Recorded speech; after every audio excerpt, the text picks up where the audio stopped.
حضرت لوط علیہ السلام اور صدومی قوم۔ ہزاروں سال پہلے بحیرہ مراد کے جنوبی علاقے میں ایک شہر تھا۔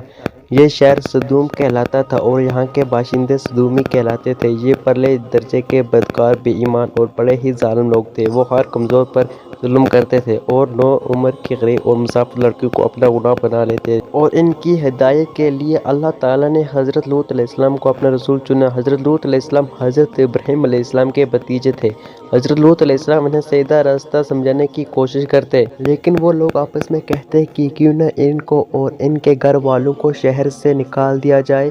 اسی طرح کافی عرصہ گزر گیا۔ جب وہ لوگ ظلم سے باز نہ آئے تو اللہ تعالیٰ نے عذاب کے فرشتے حضرت لوط علیہ السلام کے پاس بھیجے۔ یہ فرشتے شام کے وقت نوعمر لڑکوں کی شکل میں حضرت لوط علیہ السلام کے گھر پہنچے۔ انہیں دیکھ کر حضرت لوط علیہ السلام سمجھے کوئی مہمان مسافر ہے۔ انہوں نے سوچا کہ صدوم کے ظالم لوگوں کو ان کے آنے کا پتہ نہ چل جائے۔ وہ جانتے تھے کہ وہ ظالم لوگ ان لڑکوں کو زبردستی اپنے غلام بنانے کے لیے درپے ہو جائیں گے۔ ان کی بیوی ایک غدار عورت تھی۔ وہ ان لڑکوں کے بارے میں صدومی کو بتا آئی۔ فوراً ہی وہ ظالم لوگ آ گئے اور کہا کہ لڑکے ہمارے حوالے کر دے۔ حضرت لوط علیہ السلام نے انکار کیا تو وہ لوگ لڑائی پر آمادہ ہو گئے۔ حضرت لوط علیہ السلام کہنے لگے کاش میرے پاس مقابلے کی طاقت ہوتی۔ ان مہمانوں نے حضرت لوط علیہ السلام کو بتا دیا فکر نہ کریں، یہ لوگ آپ تک نہیں پہنچ سکتے، ہم اللہ کے فرشتے ہیں۔ یہ قوم آپ کی دشمن بن گئی ہے، اس لیے ان پر اللہ کے حکم کے مطابق عذاب نازل کریں گے۔ انہوں نے اللہ تعالیٰ کا حکم حضرت لوط علیہ السلام کو بتایا کہ اپنے گھر والوں کو ساتھ لیں اور راتوں رات اس شہر سے دور چلے جائیں، لیکن آپ علیہ السلام کی بیوی نہیں جائے گی۔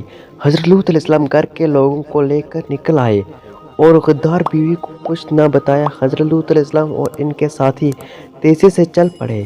چند گھنٹے بعد وہ جب صدوم سے دور ایک محفوظ مقام پر پہنچ گئے اور صبح ہونے والی تھی، اس وقت ایک خوفناک عذاب صدوم شہر پر نازل ہوا۔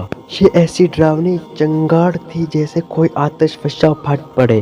زلزلے نے سارے شہر کو الٹا دیا، اس کے ساتھ ہی پتھروں کی بارش ہوئی۔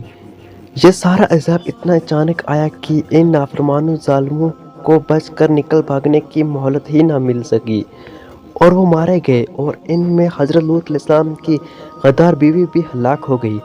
حضرت لوط علیہ السلام اور ان کے ایمان والے ساتھی اس عذاب سے بالکل محفوظ رہے۔